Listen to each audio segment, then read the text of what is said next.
Good evening, late afternoonish for some of you. Welcome to the March 2023 edition of Recordando, woohoo, the monthly virtual poetry series that launched in November of 2020. Well, here we are many months later, and we're settling in for this session. It's a chilly evening here in El Norte de Texas, where I am based currently, and I'm just so happy to have your company. We have a theme for this evening's reading, Recordando todo lo que he leído, remembering all that I have read, as a means of offering an opportunity for us as writers and people who read voraciously and love writers and their work to bring up some pieces that maybe you've written in the past that kind of praise or hold up for consideration, books that you've read in the past or anything you've read that made some kind of impression on you. I even started to reach in my mind for pieces I've written based on movies that I have seen. So let's say if I'd written a poem about what's the oh gosh, Girls, he was the boyfriend, Star Wars actor, help me out, words, Harrison Ford. Adam Driver. Yeah, the Adam Driver vehicle, White Wow. Noise. Is it White Noise that just came out? Yeah, it's based on a novel by my mind also blanking out. Don DeLillo, right? So that, you know, if I wrote a review or a piece based on the, you know, about how the movie moved me, well, then it would be by extension commenting on the novel, right? Did you see it? I did. I saw it online about 3 weeks before the Ohio train derailment started to happen. Oh, yeah. And the first 20 to 30 minutes is kind, and then it becomes the backdrop for the entirety of the movie is the fact that the family has been temporarily displaced because of a train derailment and the leakage that ensued of chemicals. It's a train derailment in the TV show? It's a film, it's a movie, fully in the movie film. Yeah, which was in the novel. So it's as if Don DeLillo, when he wrote the novel X number of decades ago, foretold what happened in late February, early March with the two derailments in Ohio. And I think I thought the novel never said what the toxic event was caused by, or am I mistaken?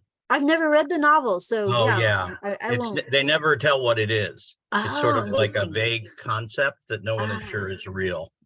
No, in the movie, the son is looking, who's very scientific minded young son of Adam Driver's character, looks out the window and says, "Dad, there's a cloud moving towards our town and we really need to get in the car and leave." So yeah, a lot of fleeing. I mean, it was just, I mean, I just seen them film, so it was very thick in my mind. And then the derailments happened in Ohio, 2 of them. And then I think there have been 2 here in the recent weeks that are BSNF, which is another railway company based in Texas.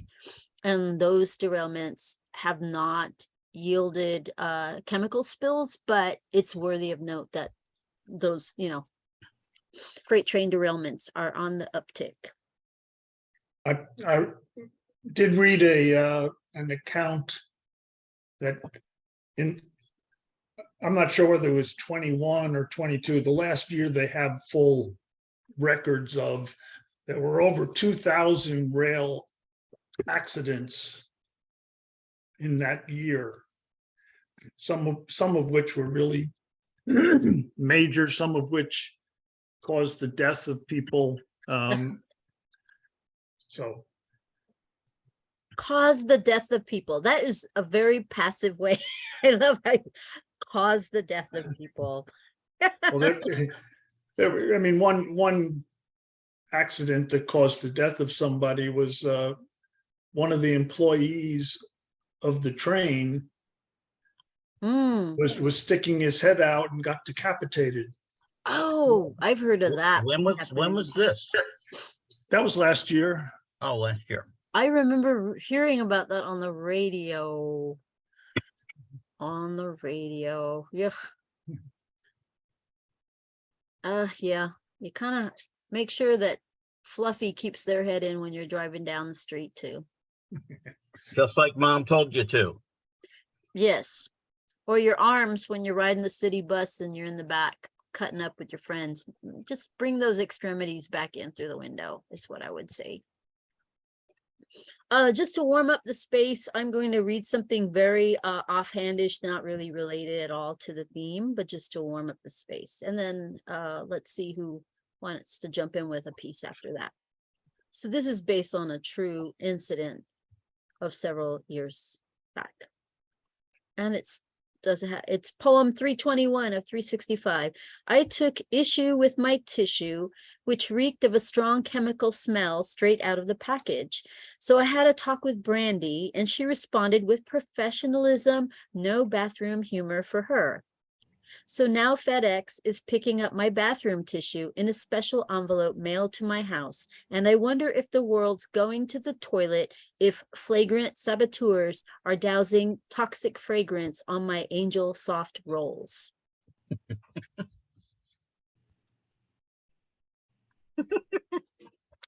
Buenísima. That was really good. Yeah, I took, let me write that. I took issue with my tissue. And you know, some of us are grown up enough to have gone through the weeks of, oh my God, the powdered substance just arrived in an envelope for me. Maybe I want to have it evaluated. So that was around the time that I took issue with my tissue and thought, oh, I mean, that's the last thing I need is to wipe my genitalia and then die. Oh. Some chemical. Doused. Let's talk about birthdays. No, I'm joking. Well, we can change the subject. I just wanted to warm the space. That's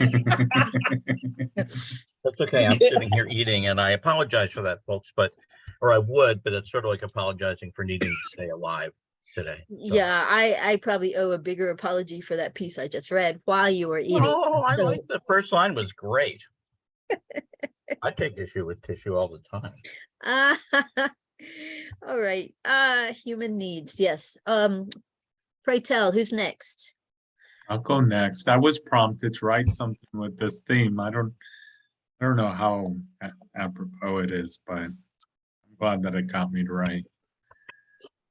I am a living document, a breathing, swimming organism that tags symbols to the environment. I'm a shared file inscripted with the clickety-clack of environs as breathed to life, on skins inked, on trees etched, on stories told and retold, as swimming in our atmospheric air, traveling through time-stamped entries in history sung hymns, and even when I stand still, swirling within me electromagnetically charged particularly is the living words that is the alphabet soup of our communal communicated existence. I've only breathed with the energy of the rivers dammed, of the cooking lake turns data from the earth turning electric power from the rush of water, the rush of air, the heart of earth.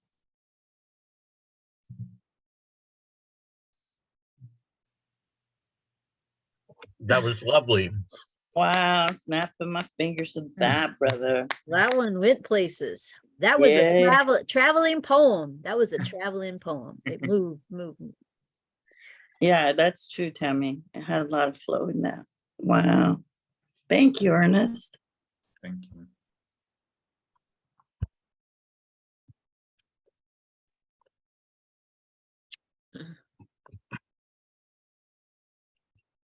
I don't want to read with my mouth full, so somebody should. Jeffrey, you have lots of books there. You must have something to say about them. You're on mute.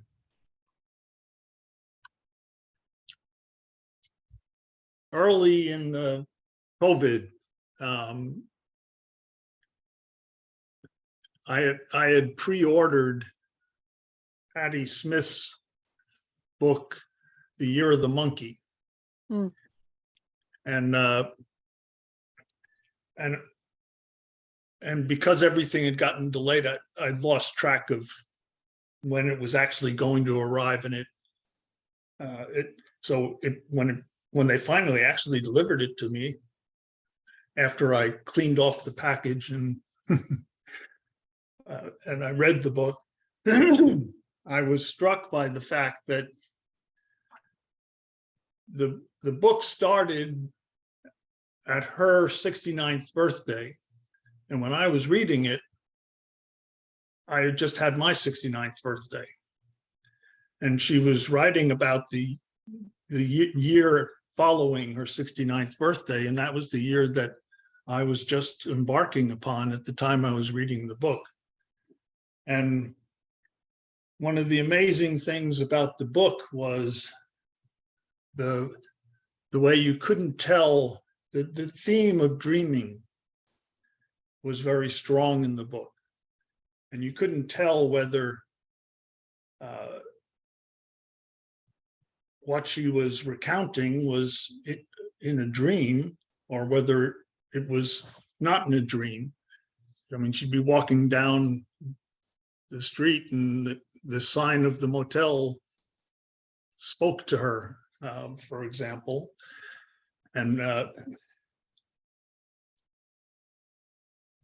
what really struck me about that is that in that period of time, I was having vivid dreams every night. And so the whole theme of dreaming and reality was really strong for me. And since then I've started writing down my dreams. And last month I mentioned that I had written down a dream, and so I'm going to tell you my dream. And I started it with a quotation from the Japanese poet Yosa Busan, who lived from 1716 to 1784. And the whole poem is, "Such a moon, the thief pauses to sing." So I awoke from a dream at 4:17 a.m. on the morning of February 18th. And the dream was so vivid that I had to immediately write it down in my journal. And I gave it its title at the same time because that's what they recommend. And the title is The Thief, the Emperor, and the Green Jade Jewel. So this is the dream. I am a young Chinese girl dressed as a boy in sort of a cross between pajamas and a sweatsuit. And I know that I am surviving by living as a thief. I set out into the dark green jungle and I wade across rivers, climb over treacherous mountain passes to reach the Forbidden City, the home of the emperor.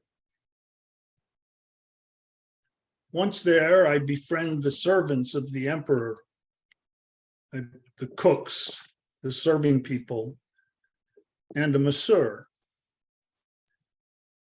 I slowly became accepted by all the servants. I helped them out here and there. And with the help of the masseur, I worked my way into the inner rooms of the emperor. When I finally met the emperor, turns out he's just a young boy. And he's wearing the same clothes that I am. And I noticed that my pants they're meticulously constructed with writing going down the leg of the pants that are magic spells. And so the emperor has the same. And so seeing that we are both dressed alike, I pull out of my pocket a green jade jewel, and it's inscribed with magic. And I had brought that green jewel all the way with me across the jungles and mountains to the Forbidden City in order to give it to the emperor. And since I gave it to the emperor, we then ruled China together.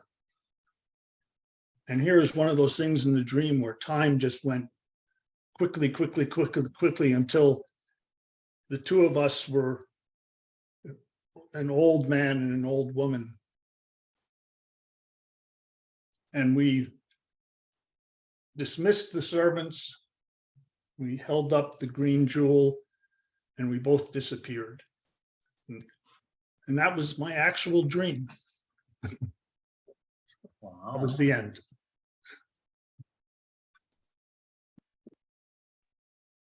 Not very detailed, though.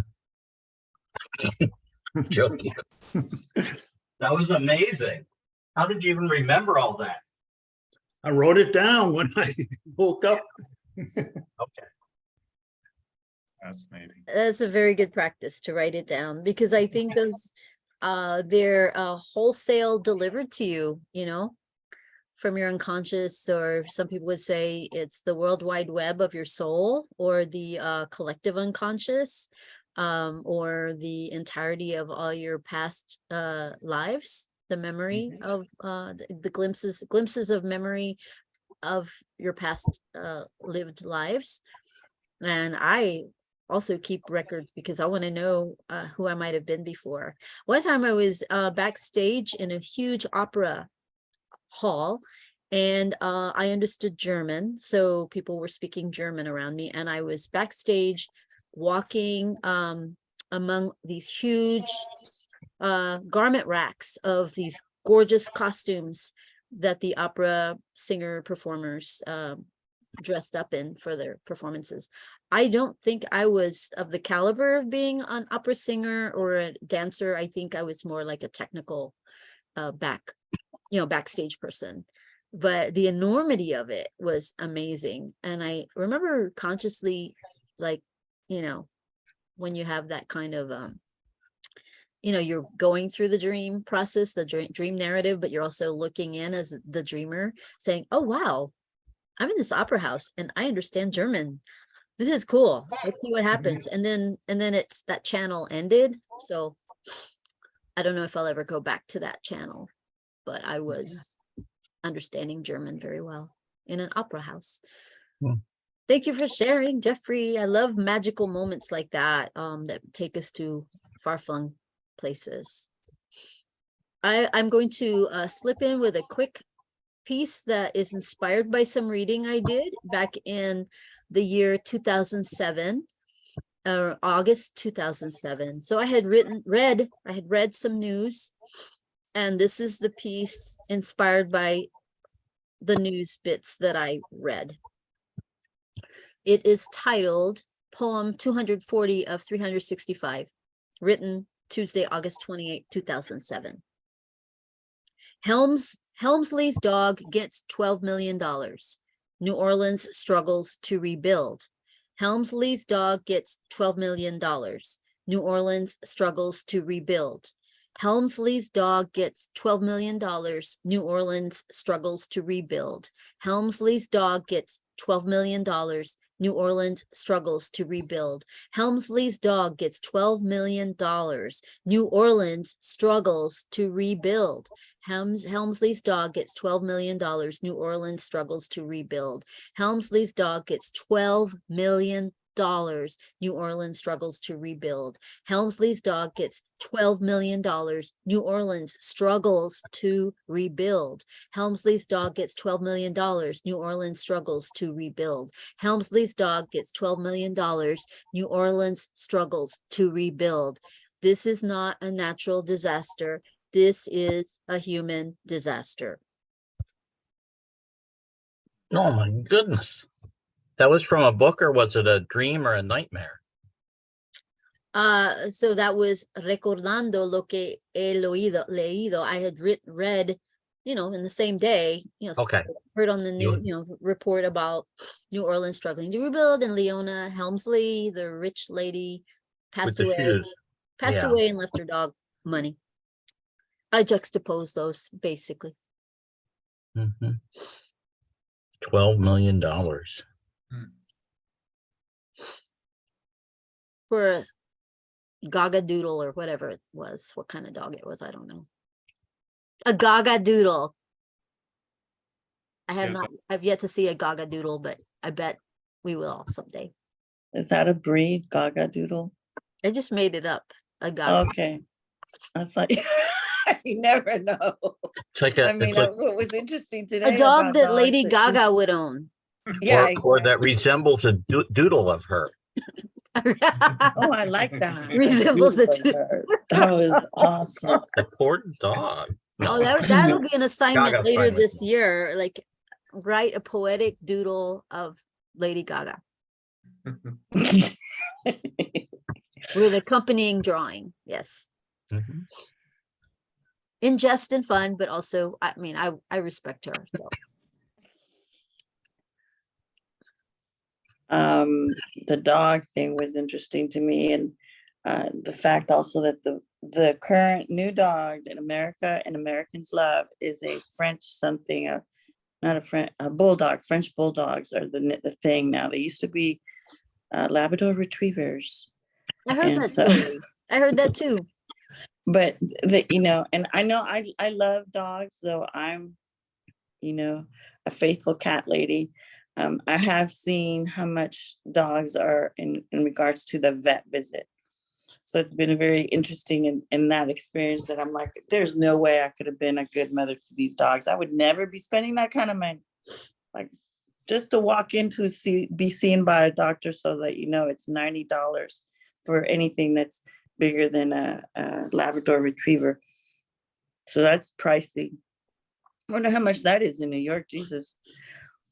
So in regards to conversations about books and poetry, I've been, my mom's anniversary is coming up this week. She's been passed almost a year, and I've been still dealing with the grief stuff. So I got this book called Soup of Tears.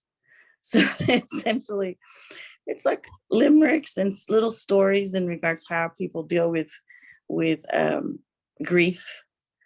And it really looks like, though I'm shy on camera, it really looks like a children's book, you know, the whole outing of it. It looks like it has a whole little thing. So that I appreciated, but also the fact that it motivated me to write something on my own about grief and how it was processing, because it's a different one. And I think I spoke to another friend earlier that I was blessed to have two moms, a Latina mommy who was a writer, and then my second mom was an American Scottish descent woman, McCausland. So it's a very different kind of thing having your second mom pass for me, because I felt in many ways closer to her. She understood me more on that Latina side as well as the American side of me. So that was the thing that I came up with. And hopefully maybe I can come back here and read some of the grief poems that I'm going through. And they feel more cathartic, you know what I'm saying? There's like, it's a release, because the tears after a while, I feel like, you know, that obviously will come up more, but at the same time, it's a whole different thing. So I liked the poems you all shared tonight. That's it for me. Maybe we could have a grief theme sometime, although that's pretty heavy. One time I was on a little poetry tour with Great Weather for Media, and up and down the West Coast. And my ex had, at the time, we all believed they had committed suicide. They had OD'd on some fentanyl-laced heroin, It was, anyway, it didn't really matter. They went well before their time, and I was in really deep grief, and I decided to go on the tour anyway, which included a stop in Portland, but where they were from and where their parents lived. And I had written a couple of one main grief poem, and which I read not every stop, but most of the time, but I couldn't read it without crying. And in Portland, I was sobbing so much that I couldn't even see the page, and it was, and their parents came to the reading, and they were not poetry people at all. They'd never been to a poetry reading, but they knew I was going to do a memoriam for Bryce, and everyone there wept. And just because, and a couple other people had read grief poems too, coincidentally. And I had to ask my friend Jane, who was running the tour, did I overstep my responsibility, my bounds as a poet, because I just put this audience through grief and I wasn't thinking, and I don't know why I say that, but grief poems are, when they're real, they're so, they'll put you through a ringer. On that note, I have a light touch, a grief poem with a light touch that I'll share, and I'll dedicate it to you, Cecilia, because of what you just said. Okay. About your mom and your mom. I'm holding all my brothers who are here. They're in the room as well. So this is to all of us. Oh, okay. I'm sharing. So this I'm sharing my poem. Poem 200 and is Richard back in the space? I kind of want to wait for Richard. I'm here. Okay, great. This is poem. I'm sorry, I was looking at my poem and I stopped looking at the Zoom space. Poem 234 of 365, August 22nd, 2007. I don't want to point out fish because you lost a tank full. I don't want to mention dogs because so many have died from your life.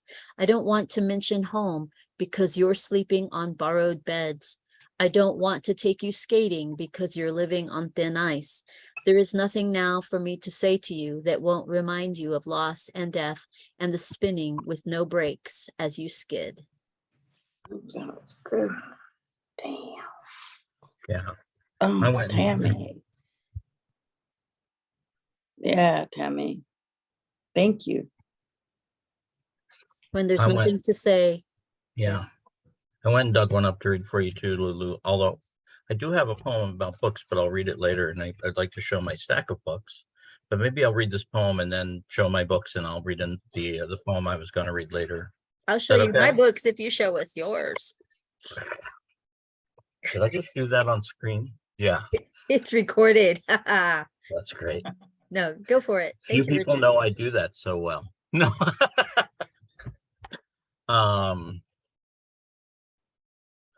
Just a prose thing. To write your way out of death, like finding a tiny path in the woods at night and staying on it without a torch. One yearns for the acute sight of youth, the pinpoint recognition of a newt in the dark, a small twist of trail that will take you home. Maybe it's also a matter of scent, groping one's way through musk and bark, grappling the faintest of lavenders in breeze, the sharp stink of rot, to find the perfect midnight glen. Almost the essence of touch as well. Here you are on an island you've long known, every twist of the path familiar, and you can feel each tree, each tumbled stone, each branch without moon, and the distant shore as you would a companion sauntering astride. To write your way out of death, know the land like your lover. Take to the hills for a good long breath. Have a tall glass of water and let death write its way out of you. just a reflection thing. So I could show my books and it might shift the mood, or Thank we can you. Oh, no, don't Yeah. shift it right away. That's a good, I want to sit Yeah. there for Keep 10 going. seconds. Let's Yeah. sit there for, that was special. Thank you. I was at a lovely memorial this week for a poet who passed, a woman who passed in about 80, I think, of cancer. She'd been sick for some years, but she had poured so much love into the poetry community, which is how I knew her. And she had run readings and readings and readings and workshops, and she ran workshops at the senior home that she lived in. I suppose you'd call it that. And it was a big one. And a lot of people loved her because she was the light in the room forever, like some people are. And I just went to sit and watch. It was a memorial thing, and person after person after person, almost all of them people who lived there, like in their 70s and 80s, got up and talked about how much they loved Jean. And it was kind of an amazing thing to witness. Just, yeah, that's all. To Jean, what was her last name? Lupton, Lupton. Jean Lupton. Jean Lupton. Que viva, Jean Lupton. I know. What a sprite. A Bay Area person, right? Yeah. Yeah. She's amazing. Yes. She wrote tankas. Wrote lots of things. She wrote tankas. And she had one short poem about having a bad day and driving onto the San Francisco Oakland Bay Bridge and getting out of her Volkswagen and jumping off the bridge. And she did. Yeah. It was a true story. It is a true story, Tammy. Do you know her? I think she may have been friends with my father. Oh my gosh. Could be. How Yeah. strange, or not? Well, I mean, they're from Yeah. the Bay Area, and actually writers. My father was also a writer. Hmm. So, and in that whole circle of the Bay Area, even in the late 70s, early 80s, there was a lot going on, as there's with you, of course, living there too. There's a lot going on. So Yeah, I but was thank first you. year. That was good. I was first year in the 80s. I kind of want to ask what your dad's name was, if that's okay. You don't have to say.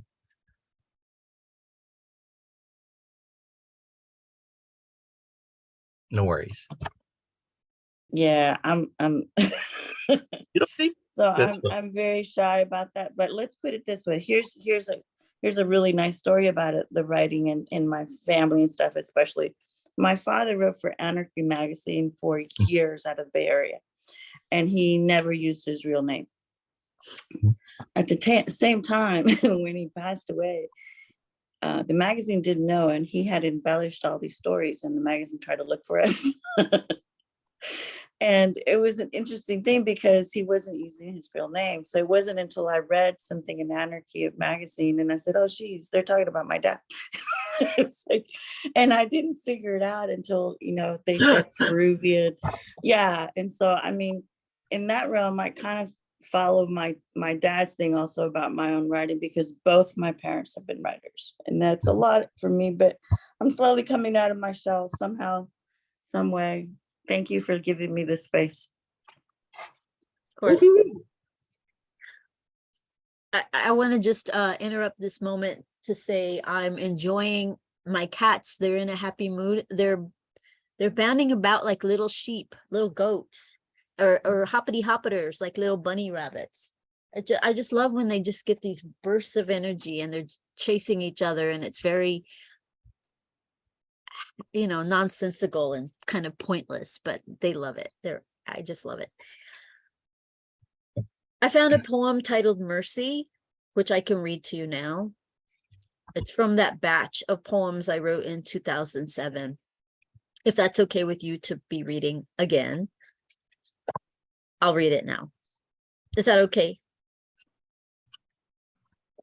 I'm just going to keep eating. Yeah? Vamos.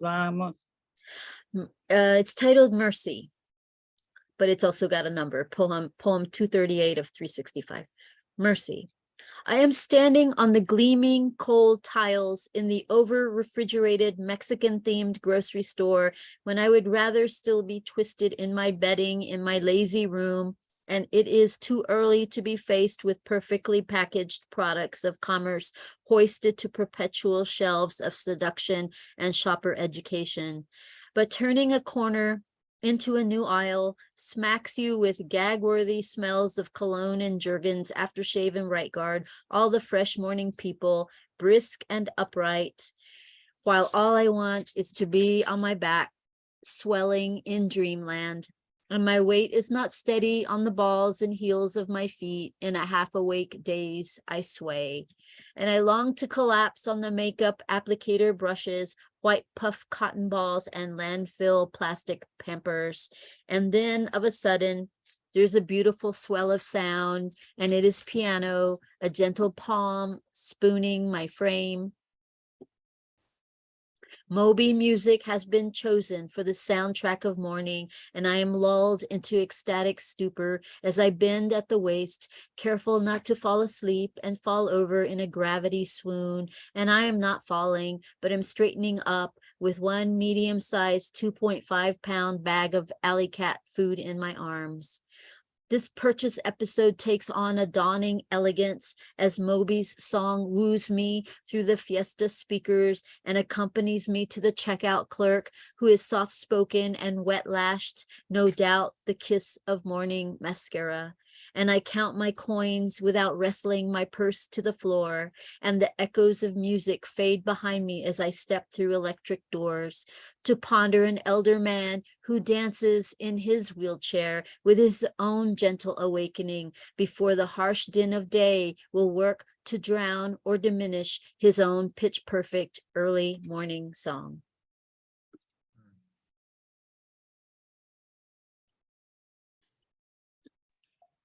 Where were you Has that living? has that been published, Tammy? No, none of those have. I just amassed stuff. I just amassed. Uh-huh. I was living here Thank in you. Fort Worth. I was living in I still live near that Fiesta. I could get on my bike and be there in 4 minutes. Ooh, And I pass a Brahms burger place on the way to Fiesta. And I also pass a post office on the way to that Fiesta. So there's a lot of little necessary retail places nearby. Fiesta-ing, yeah. I just remember the one in Austin, which occurs in exactly one of my poems. Mhm. I remember when it first came to town on 38th Street, we were so excited. I think, I don't remember the street number, but I think you know what I'm talking about. Mhm. Yeah, it was that Moby song that I can never remember the name of, but it sounds like, I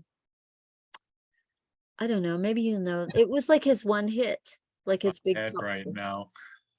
What's that? It's in my head right now, that little piano thing, but I can't remember what the name of it is.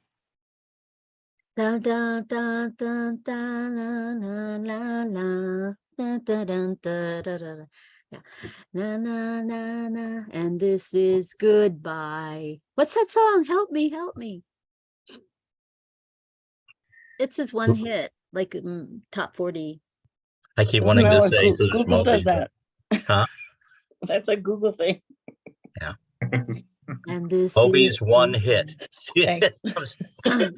well, I mean, like top 40 mainstream, you know. I mean, it made it to the Fiesta sound system, so you know, it made a cut. Saying But something. then I remember it was late last year when I was at a Fiesta before coming here to be with y'all. I heard a song by the Specials, or maybe it was like Twist and Crawl by what's the other band, you know, kind of ska music. I didn't hold back. I danced. Like, what are the chances of hearing that kind of off-kilter underground music in a Fiesta? We get that stuff in the Safeway here, and then it'll be immediately followed by, you know, like an advertisement for getting your shingles vaccine. It's for me, it's like a cultural groundswell. You know.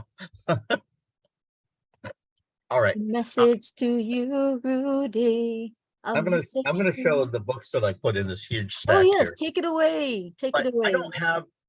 I don't have favorite books. I just have all kinds of favorite books. I could like show you books for like half a year and I'd be like, oh, I forgot these 3,000, you know. But these are so I just went and looked at my bookshelves and pulled off ones. But the first one I thought of was In the Skin of a Lion by Michael Ondaatje. Ooh, yeah, I've heard of that. I don't know why, but this one I read it so many times and I used to teach it in some of my freshman college classes, partially because it's not super long and it, you know, and it's a great story, but it's also unusually written. It doesn't have just one main character, and it's hard to say what it's about, but it's sort of about the urbanization of Toronto in the 10s and 20s of the last century.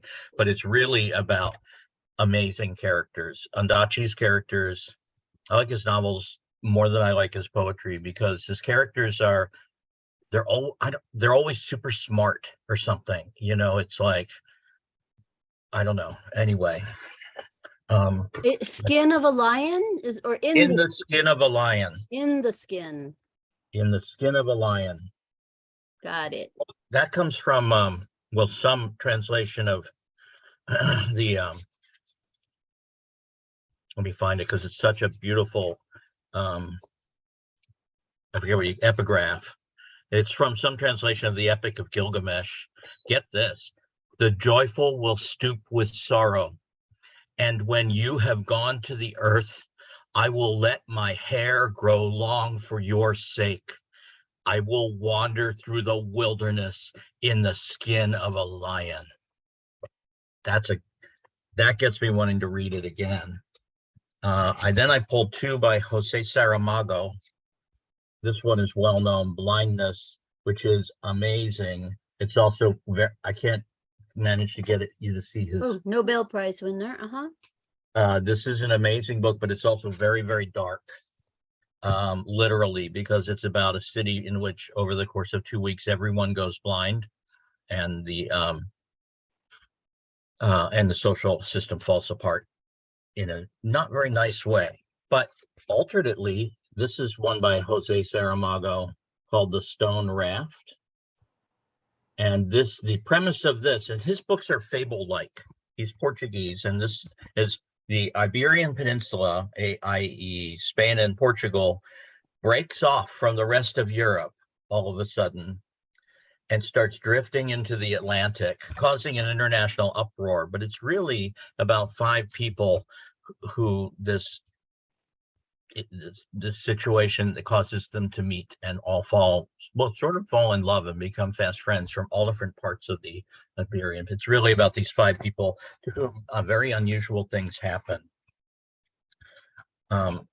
Season of Migration to the North by Tayeb Salih, I'm pretty sure is how it's pronounced.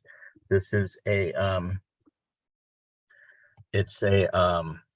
Sudanese postmodern murder mystery from the 70s. It's early for that kind of thing. What else did I grab? I was forced to grab Paterson by William Carlos Williams. I can't find my current copy, and this is actually the copy that I kept in my shoulder bag for 5 years in the 80s. And that's why it's held together with binder clips. Is that the Patterson Falls in Jersey? Yes. Oh, I've been there. Well, do you know William Carlos Williams' book-length poem, Patterson? He wrote a several 100-page poem about Patterson over the course of several decades. He actually never stopped writing it. It's beautiful. I love it there. It's kind of an amazing thing to pick up and see what you think, because it's got constantly shifting kinds of language, words, all kinds of stuff from research from old publications and newspapers from the 1700s. It's sort of about the history of Patterson, but it's also sort of about the nature of humanity. William Carlos Williams, this is one of my favorite pieces of all time. It's a single poem that goes on for many pages, and some parts are super, well, you might call it difficult reading, and some parts are a breeze, and that's kind of on purpose because that's life. May I ask Similar, why you carried it? What, I mean, not maybe like a why. Bible, That's like a too simple poetry, of a question, but carried it like a what was it? poetry Bible. Yeah, can you expand on that? What it did for you? Like what it did for you? It informed the having way it. I wrote, I think, and how I saw the world. I kept reading it over and over. I mean, I wish I could find I don't know why I can't find the like main copy that I use, but yeah. You wanted to have it close at hand at all times in that time period, I guess. It was in my 20s for sure. God darn it. Anyway, I am seeing if I spot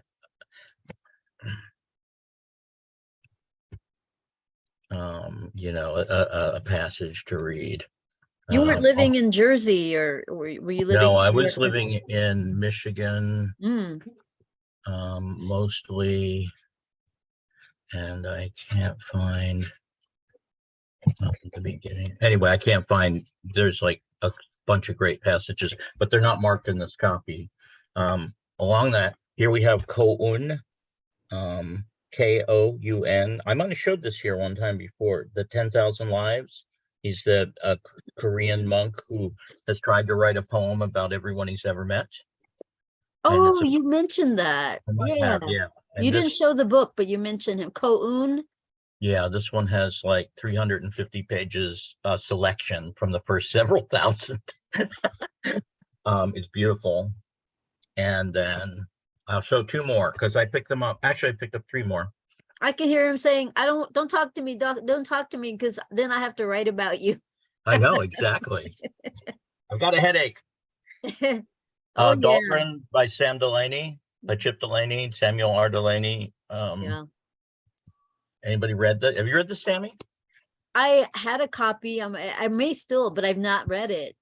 And, people rave about it. 790 pages. Yep.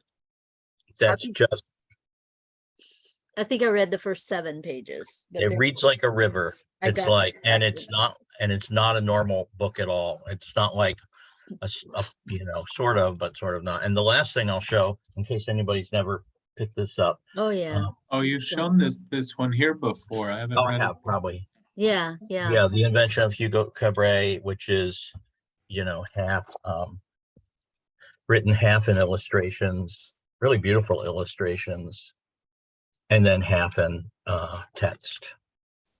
The illustrations don't illustrate the story, they're actually part of it. And then the last one I'll show, and then I'm going to shut up, and somewhere in the second half I'll read one more poem if I'm allowed to. This is by someone I know. It's called Unearthingly by Julian. Julian was in the space a few months ago. Might have been, yeah. Julian, this is an amazing book, I think, by Julian Mithra. I constantly have a new copy because I keep giving it away to people. I love it. It's an indefinable book that's about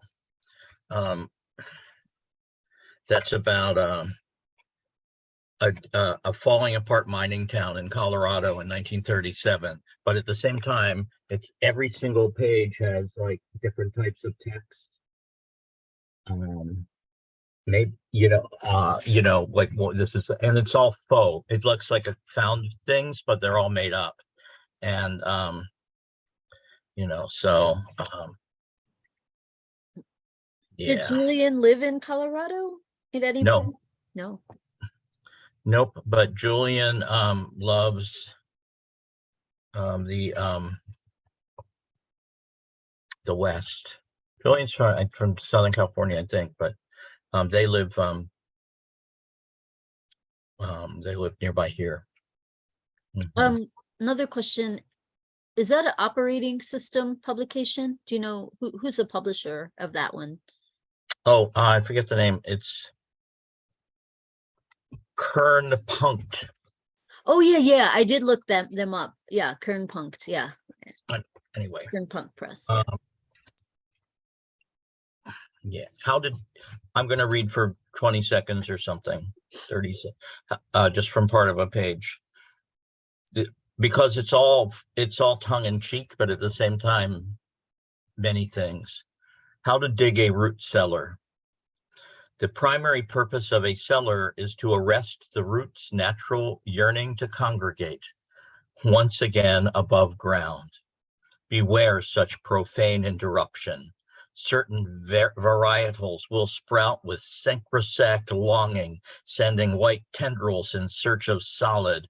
Others will despair by refusing firmness and bruise themselves against a cruel sledge of no more.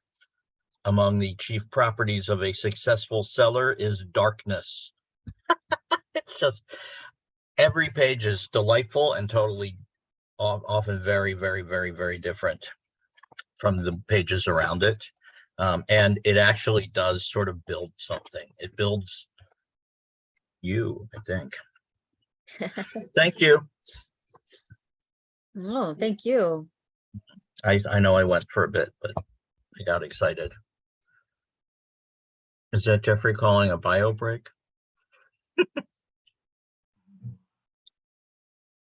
Yeah, I hope that let's wasn't do so much. that. My I went glass is crazy. my glass is empty, and I want to refill and put my dinner in the oven. So can we convene in 5 minutes? I know you, Richard, would like to read something else. I probably got a few I could bring up.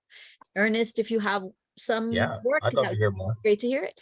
We don't have to go for a complete other hour, but we can keep going after our 5 or so minute break. Thank you. Mhm. I will stop recording now.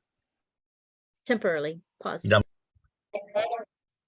Okay, so we're back from the break, and I hope you've refreshed your drink and are ready to sit for some more of our work being shared by the folks here in the Zoom space together. Thank you for your attention and for being here.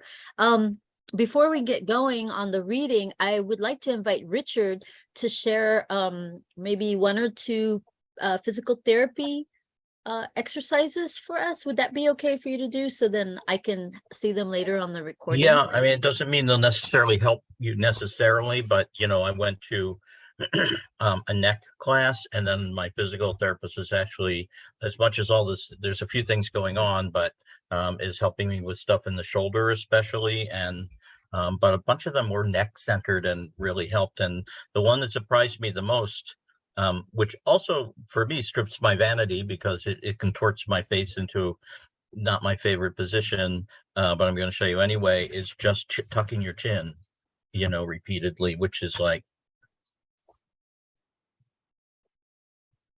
for 5 seconds, let it out, and you do that 10 times. And then you may come back around to it after a break or something, after doing something else. And you just hold it there. You don't have to strain, but it's amazing. It opens up all these things in up and down the back of your neck. How and long? anything- How long do you hold it there? 5 seconds. 5.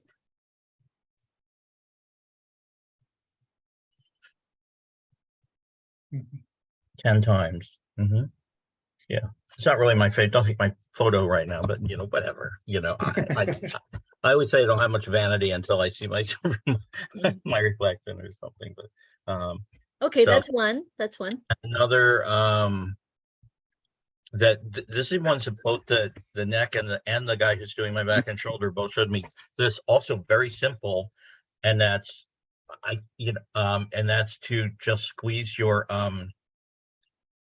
what's it called, the Shoulder blades. yeah, thank you, the things at the top of your back, just squeeze them together for 5 seconds and let go, and do that 10 times. And that's actually quite remarkable. And the only thing is, anything like this, they always say, if it causes pain, stop. You know. That's, and you know, it's funny because that'll sort of like feel a little achy when I'm doing it, but afterwards it releases a lot of good stuff. So you do, you know, that 10 times. Very simple, just turning your head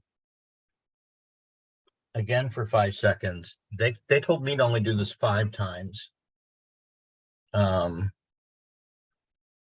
You know, and after a couple times I get a nice cracks in the neck. I'll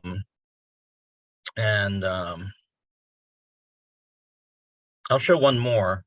This was the oddest one, and they show this in the neck class, but this also is a little more of a pull it could have more of a stretch to it, and it's you know, if your neck's bothering you. But that was you put your chin down, and then you tilt over toward your armpit. But the trick is that your shoulders need to be low. They like said, you know, you might grab onto the bottom of the chair, and you're up. Like, I'm going to go to this shoulder. So they said, pull this one down a little bit just to make sure it stays low. And then it's like the position they described it as, you're about to sniff your armpit. So you let it go low and you hold it for 30 seconds.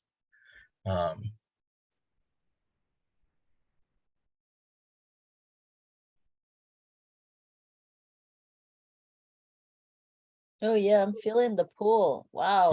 It's nice though, you know, it's like, don't let it hurt you, but No, it's like an internal massage. a little bit, yeah, that, and you do both sides. And then you just only need to do that once, but you might do it again, you know, a second time a little later, and or every so often through the day. That's a nice, and that one I particularly liked. I had my the guys helping, especially with my shoulder and this whatever complicated thing, was like, don't do that. I'm like, but it feels good. You know, but that's okay. Can you sniff like this? Yeah. But the important thing with that one is to make sure the opposite shoulder is pulled down a little bit. You lowered. can also pull your arm behind your back, but I'm not as limber with that. So I usually just hold the chair or something. Anyway, and maintain good posture, which of course is like, I'm like, oh, I sit at my desk like, I'm like a seal flattered on my desk. And I'm like, no wonder my you know, nerves are getting pinched, and you know, anyway, that was a good idea. Thank you for sharing that. Like I put in the chat, for those of us who sit and type a lot as writers, these could be very helpful. Thank you for sharing. And there's more, but yeah, you can look online too and look for videos. yeah, I think we might revisit this moment in future episodes. Please don't hurt yourselves doing that. That would be a bummer. Here, stick your hand in the oven. It'll help.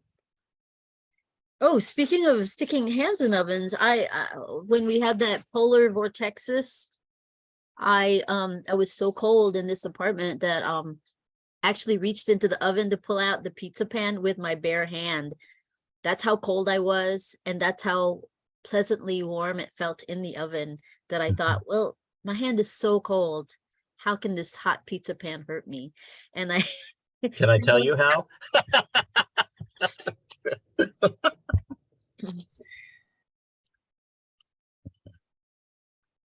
Okay, I'm gonna read one quick one and then we'll go on to the next person. Poem 111 of 365.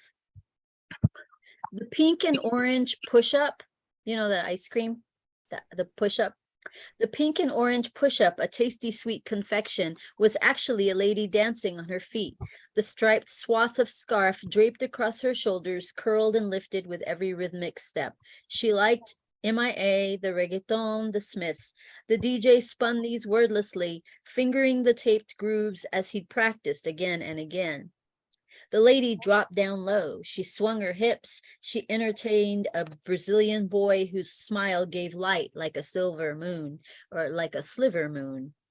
In flashback, she recalled the crazy, swooning night, all the stepping fools, the coquettish Nati, the matador Richard, the giggling girls, toe-tapping boys. And she also remembered how they danced around, between and above Rodrigo's neat black shoes in hilarious tribute. The feet should be naked when they pray in time to music.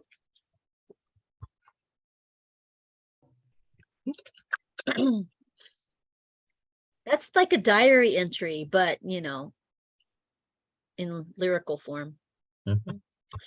It's about the first time I met my friend Rodrigo, and we met dancing, and it was amazing. Who would like to go next? How about you, Richard? You mentioned that you have another I word. can. I feel like I've been monopolizing a little bit though, but Okay, Greg, do you have a piece you'd like to share, Mr. Johnson? I'm just listening, Tammy, and just enjoying it. Yeah, just That's cool with me then. Thank you. Thanks. Just wanted to ask. Ernesto, do you have another? I've got something, I think. Sort of just a little peek in my mind. It begins with an unfiltered awareness, bright, dazzling bliss of all that can be experienced.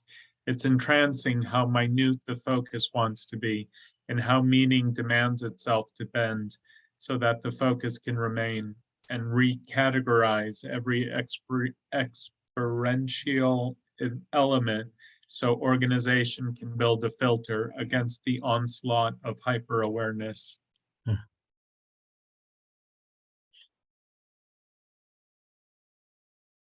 That was Onslaught interesting. of hyper awareness. Too much, was- maybe. Do you get overstimulated? May I ask? Yeah, Yeah. for sure. And you live in New York. Oh no, you're doomed. I'm, I mean, I lived there 9 years and I felt like I was smushed by the time. Does swimming in the cold water help? It does, yeah. Yeah. It's Oh, Greg, by the way, Ernest has been officially I guess admitted into the Coney Island Polar Bear Swim Club. That's right. I know, and you're proud. Whoa! Oh yeah, the shirt. You have the shirt. Got your picture on it. That's what does that entail? What did you have to do to get in and to stay in? What do you have? So I go every Sunday to Coney Island and I jump in the ocean at 1 o'clock with a group of polar bears. And so the requirement was that I do it at least 12 times before getting voted in. And but the season starts in November and it ends at the end of April. So it's within those parameters, like within that season. Once you have to do 12 times within one season. So I Wow. did that this year. My. Bully for you, my friend. That's something else. It's fun. It's gotten to where I really find it so much fun. And I saw a photo, so it's like a group plunge. Everybody plunges in at the same time, so you're in it together. We really are, yeah. Yeah, and my brother's coming up here in a couple of weeks, and he's going to do it with me as a guest swim. So I'm excited about that. wow. Oh, wow, that feels good. Yeah, probably won't do that even in October. Every time you talk about that, Ernest, there's like this blinking neon a sign above my head that's going respect, respect, respect, respect, because it's just terrifying to me. I'm in a Zoom book club, and we're reading the works of Resmaa Menakem. I don't know if anybody knows about him. He wrote My Grandmother's Hands, and his newest one is The Quaking of America. And it has the current chapter has a body practice, which is to get into your shower and wash yourself, get all clean, and then turn on just cold water. And you have to stay under the cold water for at least count of 5. And then you write about your experience. And I haven't made a count of 5 yet. So, so I really respect you. Thank you. When I've Yeah. had to take not so hot showers, I think about Jewish people in concentration camps who often had to take cold showers and then march from the shower building to their lodging wearing very little. So that reminds me to be thankful that I have a towel and a snuggly robe to put on eventually. Yeah. I hope you make it to 5 seconds if that's your goal, Jeffrey. It is, it'll be, I think next Wednesday, it's supposed to get warm again. I think I'll try it then. I already know what my writing would be. It'd be, I have nerve endings, I have nerve endings, I have nerve endings, I have nerve endings, I have nerve endings, I have nerve endings. No, I don't. Or Helmsley's dog has a $12 million heated apartment. Helmsley's Exactly. dog has a $12 million heated apartment. And I Texas don't. is freezing. Yeah. And I don't. So I wanted to tell you about a book that I wish I'd written a poem about. And it's in my head in a sense, but this book really resonated with me first as a film when it was on PBS TV when I was in my early teens. Johnny Got His Gun by Yeah. Dalton Trumbo. Trumbo, yeah. And it's considered one of the most, I don't know, provocative and, well, it says it here, the most shocking anti-war novel ever written. And I bought this, or maybe this is not the only copy I've ever owned of this, but I got this later and read from it later, but the film really moved me. I did not consider myself an anti-war activist in my teens, but it was a really great depiction of a soldier's experience. And I remember one night in Austin in the 90s, I couldn't sleep and I decided to read from this. And I got immersed, you know, and I did everything that's wrong for my back and my neck because I just started like this, like reading, devouring, like, oh my God. And then getting in such a state that I went into where my partner was asleep and I begged him to never, ever, ever go to war, like to run away, and that I like promised me that he wouldn't go to war because it was what was in here was so horrifying. And he woke up, he's like, yeah, okay, yeah, no problem, I won't go and fight, I won't go be on the front lines. I'm like, okay, I'm crying, don't do it, it's horrible. Anyway, I've yet to write the poem, but I just talked about this enough. Yeah, if you have a chance to see it when you're ready, it could be quite triggering, I guess. So Well, a lot of things. The when I first read, and I read it a couple times, the book I showed called Blindness by Jose Saramago, about the city that goes blind. It becomes, you know, increasingly dark. And I couldn't stop reading it. It's just the way his style is. It just, I said, he reads like a river. And by the way, he has like endless paragraphs that go on for pages and pages. You don't even notice. You know, some books you open up and you're like, oh my God, there's no paragraph breaks. But he's not like that. You just, you don't even know. And anyway, there was one scene in his book. And by the way, he doesn't leave you in a place like this. And that's why I love him. If he gets super dark, then more happens, you know. But there was one scene that was so harrowing and you could kind of suspect it might come and you didn't want it to come, and all of a sudden you realize this is going to happen. And at the point where it happens, the worst of the scene, I'd never done this before, I threw my hand over my eyes like you would in a movie, and then I'm like, I don't want to see this. oh, And then I was like, oh, I can't read it. I really did that because it was like, I can't read this. And of course, then you do. And he's a genius at allowing you to move past, you know, an incredibly low place. But you've just sold that book. I'm gonna read that book now. it's harrowing, but it's very beautiful in many ways.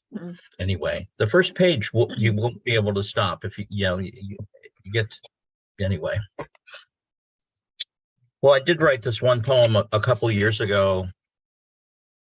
It's part of a chapbook that's not been found a place yet, called Everyday Ecstatic Odes.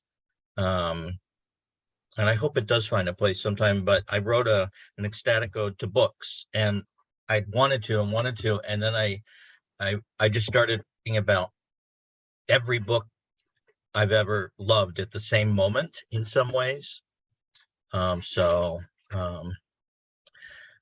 Books. This is a little hard to read, but I think I can. The mind gapes, and I'm oceaned in human repair, in between light and look at those elephants, look at those thoughts all over the walls, cracking, and sturdy hands, and alchemy pulling the sword from the rows of wheat, rivers talking, and whatever happened to stars, the atoms of which, the songs of which shimmer kindly, medicine, architecture, agriculture, healing, tilling, drawing, flourishing beyond all maps, all streams, all sensate aspirations, darting through history, the runes, the signets, the timeless pages, fluttering wings, fluttering hearts, grounded, tantric, and muddy. Oh, the physics blown into being, glass and steel, meat and fire. The tornado takes you, and siren allows marching, cavorting, the lands to the whatever happened to whatever fell, a chain reaction, a comedy, a death, bergamot, flowers sprouting through the breastplate, pinging with berries, pinging with rain, the fields of moreover, sprouting through ruins, wild stallions charging, an honest sun grieving, and metal stamping dark smears of plants, the ingredients of moil and invention, the brain gone nova, and making a village, an orchard, an arch, a clock spring, a conflagration, a cleaver, a myth, a wilderness, a bushel of gypsum, a bell, a new joinery can help you decide what to do, how to live, how to prosper and die, and whale song, the sound of the Arctic, a banquet, a gun in the hand, how many faces, how many shoes, how many cracks in the ice before skirting cliff, ricochets, bear charges, trees fall, and all the world is possible, unfolding, a night sky, a dynasty, a human failing so small and so great that social order teeters on the tongue, spilling the causeway, the canyon, the critical eye, crumbling, sliding, scouring, scree in the thick, somebody lies, the tent poles rise, calliope sings, and the players convene, teacher, physician, hunter, clown, warrior, prophet, scientist, thief, mother, father, child, snake, bard, companion, farmer, priest, conqueror, usurper, madman, sage, all take the floor, take the scene, take the tapestry, vivid and leaping, tumbling and wry. Are they true? Are they palpable? Are they alive? Fraught in the crux of our tormented best. Oh, to the testament. Oh, for the sight. Oh, ink. Oh, light. Oh, what comes next? I think that worked out pretty good. I haven't read it in a long time. Why won't somebody publish the ecstatic odes? I don't know. I was just going to ask if it's published somewhere. No, I have sent it around, and eventually I'm just gonna. I don't like to self-publish anymore. I have so much. I'm like, will somebody do this for me? Oh, that was lovely. The brain gone nova. Oh my gosh. Love it. Love it. I felt the energy of that with your reading. Yeah. Now I want to read that one every week, everywhere. It might have to live that way if it can't get published in a book. It might need to live, coming out of your mouth, I know. here and there. It's like 25 of the ecstatic odes, and they're all so lovely. I'm like, that's why Ecstatic. they're not dark enough. Oh, Well, I think the voice, the hearing it really makes a difference on that poem. I think reading it would have been different. in your voice, especially, Richard, Yes, with the Richard. intonation that you that you bring it with. I don't know. It's so weird. We look at our poems, right? And we see our intonation and we're like, that's what it looks like to me. So, you know, oftentimes we assume, well, that's what it looks like to everybody. But of course, you know, nothing looks the same to anybody. Mhm. I would like to record some of my work on a, you know, have it released on vinyl. I really want to have that happen. You'll probably have heard that there's now a new Grammy Award, music award for a spoken word poetry category. They just created a new spoken word poetry category. Took long enough. And it's not like, I Yeah. mean, they had a spoken word category already for years and years, and people like Bill Clinton reading his non-ecstatic odes, you know, that, you know, those kinds of works were nominated. But there's a brand new category for which they just granted the first award this past year, I think, for actual poets producing their work Mhm. in a like a musical format, you know, with musical accompaniment, something like that. Whether I'm not talking about my work being, I mean, I like the idea of having my voice deliver the words for some of my poems, because I don't think they hit the mark sitting on a page. No, I've got a good program on my computer, just on my laptop, that records really nicely. And all I need to use is like, well, first I have to knock everything over, especially the X-Acto blades. But you know, it's like one of these, a decent, a semi-decent, you know, even like a Beats one or something. That What mic? What kind of mic do you use though?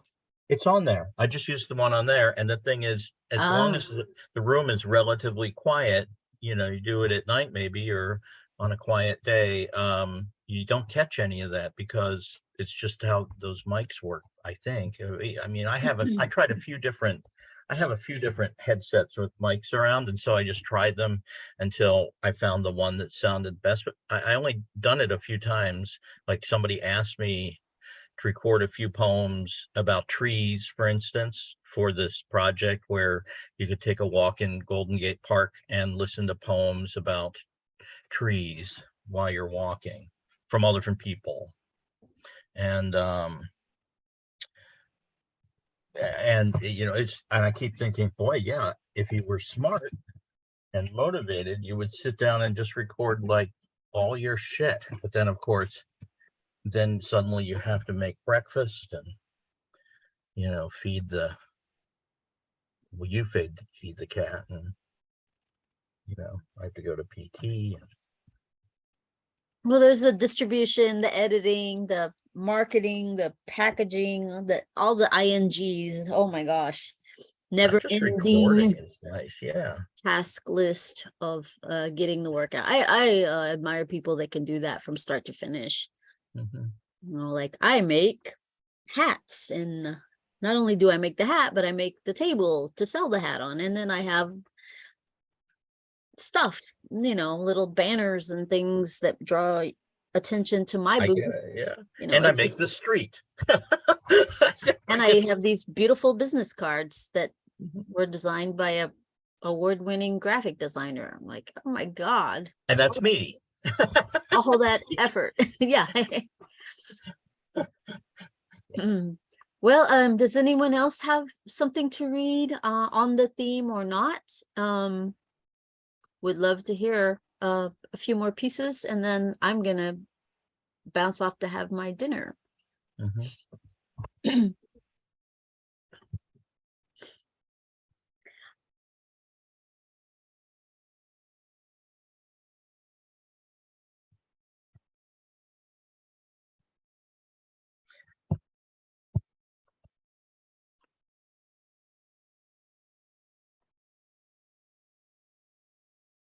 I have a piece for you. Have a good week, Tammy.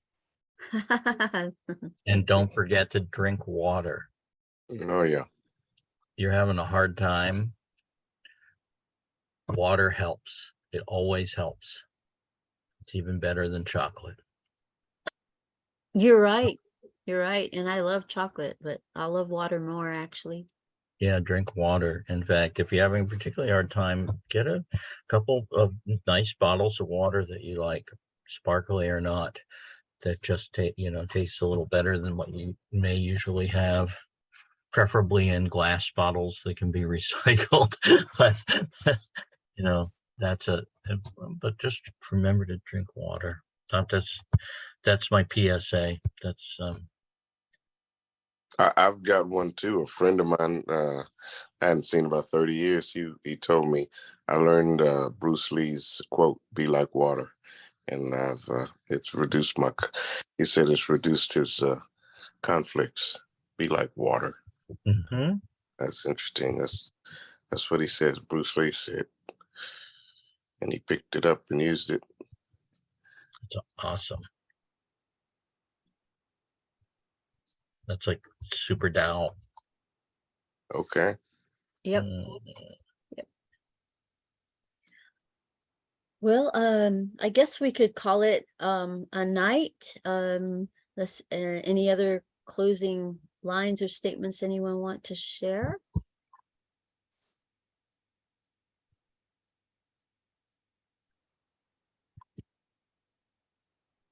Mm, mm. Well, thank you for being here, everyone. I've enjoyed the time here. I've needed your company, especially tonight. And I think there was some great work shared. Oh yeah. And some first time work. Thank you, Ernest, for writing a new piece just for this evening. That makes it extra special, I think. And next month, may I do a straw poll here? Next month I'm going to Alaska, and I won't be here for the the third Saturday. I mean, I'll be somewhere and I'll have access to internet, but I'll be busy. I'll be attending a ceremony, basically, on the coast of Alaska You'll with be engaging with beauty. Yeah. the herring protectors. Yeah, so an indigenous community is having a beautiful ceremony, and I'll be that's what I'll be doing. So straw poll. Do we want to move the event, our series reading for next month for April, to the 4th Saturday, or would you like to have the event, this reading, on the 3rd Saturday as per usual with someone else hosting? So, it would happen without me. What do you say? I'd say move to the 4th. That'd be April 22nd. That's a nice date. Okay. Yeah. Sounds good. That's National Poetry Month, and there's a writer based in Oklahoma, Tammy Archuleta, who's just released a book, and I think it's his first, and I've tentatively invited him to be the featured poet. So I'll go ahead and see if I can confirm him for the 4th Saturday. So then we'd have a featured poet. Awesome. Nice. It's also Yeah. Earth Day, by the way. On that What? 4th Saturday? The 22nd, yes, it's Earth Day. Oh, groovy. Thank you for mentioning that. So yeah, if y'all want to suggest a theme for next month that touches on that aspect of our existence on the planet, that would be fine with me. Recordando la tierra cambiando, the earth changing. Or I don't know, if it's changing, how can we remember it? But maybe it's changed already and you remember that, or something like that. Please help me out. I can't I think. remember the earth changing, because that's all it does. Of course we remember True, that. true. And our relationship to it has changed for sure. Indeed. On the good ship Lollipop.